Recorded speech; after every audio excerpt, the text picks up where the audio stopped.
Hey everyone, time for the weekly boost. And I know the banking industry has been in the news a little bit lately, especially this past week. And so just a quick update on Signature Bank. And those that you remember, Signature Bank was closed down by the regulators last Sunday. They do have a purchase agreement now. Flagstar Bank out of New York is assuming all of their deposits and purchased them. It sounds like the FDIC is going to take a hit of about $2.5 billion, which is really unfortunate for banks like us because most likely we're going to see an increase in our assessments, which is rather unfortunate. So I think there's going to be some pretty hard lobbying efforts on behalf of ICBA looking into, okay, what caused this bank to fail, and was it traditional banking stuff, or is it more of things outside of our control, and why should community banks such as ours take a hit for that just because they are selling off the bank a little bit in bits and pieces between the deposits and the crypto stuff staying, then also how are the loans getting priced at a discount. But at the end of the day, my biggest fears from a community bank perspective would be, if we're going to get assessed more, and then as there more regulation coming our way. Speaking of the regulation aspects, so we had a group at the Independent Community Banks of America conference, which took place last week, and a couple of the general themes. It was probably great timing to have a bank convention based on everything happening in the market. But to no surprise, deposits were a big theme. Everyone was kind of talking about liquidity and then how they're stress testing both the loan and the deposit portfolios, contingency funding, and just kind of that war on talent and overall how that's affecting cultures within each and every organization. But no matter what, it sounds like it was fun to have all the community bank thought leaders together in some large rooms and having some very good discussions, it sounds like. So again, appreciate the update from a couple of our individuals that attended that. Sounded like their favorite speaker was Alex Sheen, and he authored a book called Because I Said I Would. And that's something I'm going to have to look into. That sounds like a great title.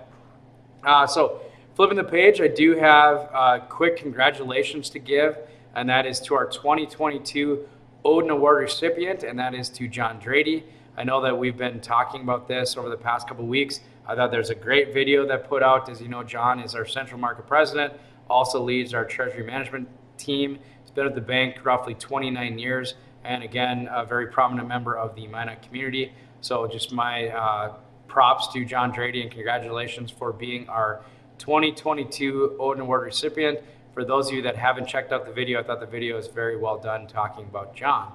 Also, congratulations is in order. So Prairie Business Magazine kicked out their top 25 women in business. And I get to congratulate our own Sheila Gershetsky. And Sheila, as you know, is our director of retail banking, and she's been at the bank a little over 9 years. And so congratulations to Sheila for making Prairie Business's top 25 women in business. Very cool honor for you, Sheila. So congratulations. Closing out now with some Smile Files, and I got this one from Anna Popova. And it was in regards to a client that uses his Onyx card, as well as does a number of international wires. But he had this to say, and he does do purchases and wires specifically in Dubai, but also kind of throughout the world. He said, "Dear Ms. Popova, I must congratulate you and your colleagues for the massive improvements and progress I've seen in your banking system. I trust my Onyx card and can rely on it for more and higher business transactions. I noticed that most of my wires are reaching their destinations in 48 hours, which is very important for a person like me who sends a lot of international wires. I'm proud of FIBT and fortunate that you and the bank really care about the customers and their businesses. Soon we will expand our business with FIBT even more." So very cool. Anna, thank you for bringing that to our attention. Very fun to see the new card products such as the Onyx card is very well received, especially for a niche clientele. And that's just always fun to hear positive feedback about our service, especially when it comes to complex transactions such as large purchases or international wires, that's for sure. Second smile goes, it's from Michaela Sicard, and she nominated the Williston PB team. She had this to say: "A customer sent a handwritten letter to the branch addressed to the tellers thanking FIBT for her hard work and for someone that called customer care center attempting to hack her information. She said, 'Thanks so much for calling me every time something came through on my old account and for asking me to check to make sure that the checks were okay.' She said, 'You are awesome. I have to say that is why I'm still banking at First International Bank and Trust after 30 years. Again, a 5-star plus rating.'" So very fun to see, and it's always exciting when we have especially handwritten letters. I'm a huge fan of handwritten letters. And the fact that somebody took the time to handwrite a letter and send it into our PB team is very well deserving. So congratulations to everyone within our Williston PB team. And to end with a quote, just like I always do, I'm going to end like this.